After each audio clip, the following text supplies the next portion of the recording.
become so powerful. This is where the insertions and the alignments happen or are made.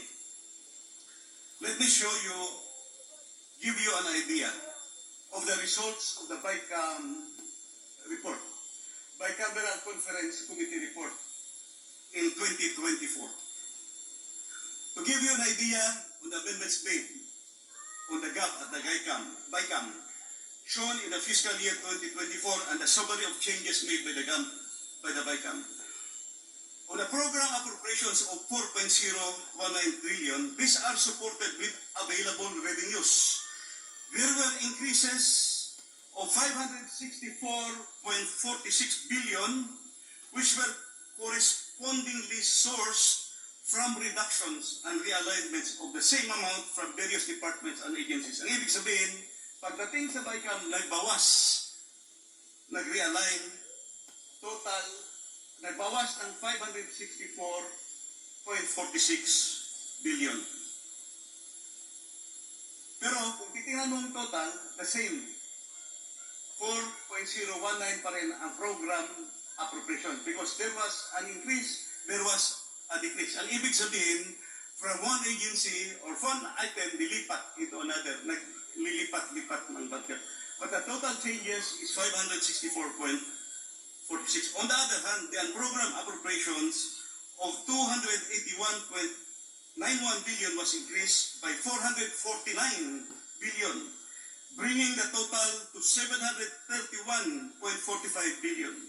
It should be noted that ito ang napapansin ko, most of the programs or projects that were listed in the program appropriations, nilipat doon sa program funds, pinalitan ng new projects. I hope it's not pet projects. This big increase in the program appropriations from the original 281.91 billion, nag-increase ng 449.54 billion, net change, nag-total na yung unprogram appropriation mo ng 731.45 billion. This is now the subject of a case in the Supreme Court, filed by several personalities, and I think they have a point, considering that when you increase your budget from 4.4 trillion 301.68, nag-increase ka to 4.7 trillion, di ba sinabi ko at the start, Congress may not increase the budget submitted by the President. Nag-violate tayo sa constitutional provision. But let the Supreme Court decide on that. Kasi ang point nila daw, naririnig ko, ang sabi ng iba, ang program appropriations naman, hindi daw the part of the budget. Well, the Constitution does not distinguish. It says the budget. It doesn't say ang program appropriations or program new appropriations. Ang program appropriations actually can only be utilized when revenues exceeds the target revenues. The second, when there are new sources of revenues. And the third is when you borrow or loans. So, yung first and second, may pondo ka. But ang program appropriations, kung uutangin mo, may epekto yan, malaki ang epekto doon sa iyong budget deficit. Kung may budget deficit ka, mangungutang ka,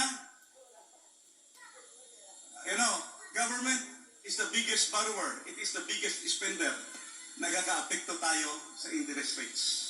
Nagkaka-apekto tayo sa dollar supply. Government budgeting, fiscal management should be prudent and you should be very, very careful.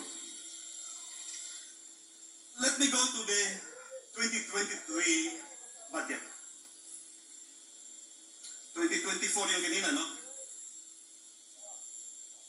Okay, 2023 budget. For 2023, the program appropriations of 3.671 trillion increased by 395.3 billion, which were correspondingly sourced from reductions of the same amount from various departments and agencies. In this case, the total program appropriations is 3.61 maintained. Yes, maintained because there was increase and decrease, but the total budget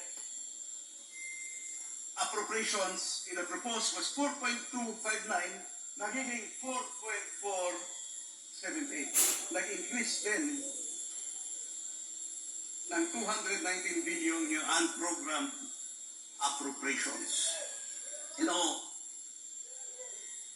2022 budget, so for 3 years, sunod-sunod na nag-increase ang budget beyond what the President has submitted.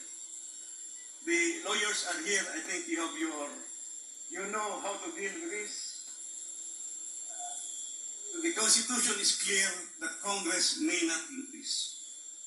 For 2022, the program appropriations of 3.35 trillion increased by 335.72 billion, which were correspondingly sourced from reductions of the same amount from various departments and agencies. In this case, the total program appropriations is maintained. However, the unprogrammed appropriations increased by 100 billion pesos. You know, ako'y tahimik na tao, bihira ako nagpapa-interview. But during the budget hearing for this 2023 budget, ni-raise ko ito. Ni-raise ko sa DBM, di-question ko. I warned the DBM, and of course my colleagues in the House, that the 2023, when the 2023 National Expenditure Program was submitted to Congress, noting that the unprogrammed appropriations amounted to 588 billion, already represents 16% of the total programmed new appropriations. This was alarming. Why? Because the DBM proposed to us a budget reform bill. Hindi niya na-approve, but if you will read the bill proposed by DBM, pinag-aralan ng DBM, ang sabi ng DBM, the standard normal for norm is only 3 to 5% and program appropriation.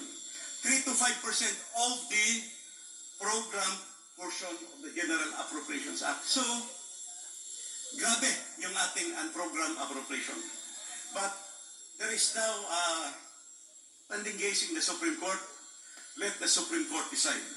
Ang injustice lang dito na nakikita ko, just in case ma-declared invalid yung unprogrammed funds, ang daming proyekto na dumaan talaga, katakot-takot na hearings, dumaan na approve sa Philippine Development Plan, approve sa Medium-Term Financial Framework, nandoon sa regular appropriations o sa program appropriations, nilipat sa unprogrammed funds. May mga nakalagay doon sa unprogrammed funds na dapat nandoon siya sa program, nilipat pagdating sa BICAM. Some of the programs and projects which are already funded under the program appropriations are stripped of the funds and transferred these programs and projects to the unprogrammed appropriations. The corresponding program amounts are used to accommodate new and existing pet projects. Now, of course, sabi ko na, the unprogrammed appropriations is not supported by revenues. There were 3 instances lang na magamit mo yung unprogrammed funds when revenues exceeds the target revenues, which never happened a long time ago. Possible nangyari, pero hindi ko na inabutan. When there are new sources of fund and when you borrow or loans.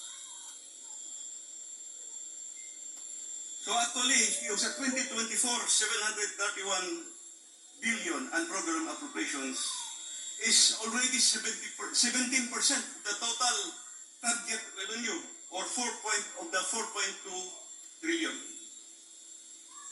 Now,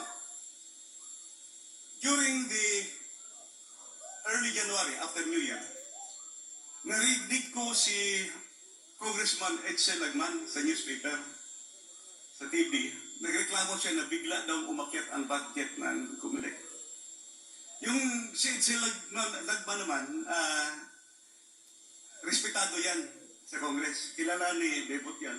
Kasabay namin ni Glenn Chong, ni Atty. Chong. Yan ang chairman ng Appropriations Committee ng 14th Congress. So sabi ko, when H.C. Lagman talks na umakyat ang budget ng COMELEC, I tried to review kasi medyo matagal-tagal rin ako sa budget, kabisado ko. So ito ang nangyari. It's actually manna from heaven. The BICAM allocated not only 12 billion, but they allocated 13 billion to the Commission on Elections. Ito yung slide number 68. Ito yung nirequest ng COMELEC sa DBM. 43.716, of which 2.571 for the conduct of supervision of election referenda, recall votes and plebiscite, 2.5 billion. Preparatory of national and local elections. Ni-research ko kasi sinabi ni Manong Etzel hinanap ko rin sa records. Yan, ang in-approve ng DBM o ang lumabas sa net, yun lang. 27.104 billion. Tapos, in-approve ng DBM 2.29 for conduct supervision of election referenda. Then, preparatory national and local elections, in-approve 22.903. Well, may national elections tayo, and local elections sa 2025. So, okay yan, binigay ng DBM. Pero pagdating sa BICAM, nagbigay ng 13 billion ang BICAM. At conduct and supervision of election referenda, recall votes and plebiscites, 12 billion. Preparation of national locals, 1 billion. So, marinig ako ng Diyos na sabi, it will be used for preparation of national and local election. No, because the breakdown will show that the 12 billion is intended for the conduct of supervision of election, referenda, recall votes, and plebiscites. In other words, ano bang tawag doon? Private initiative.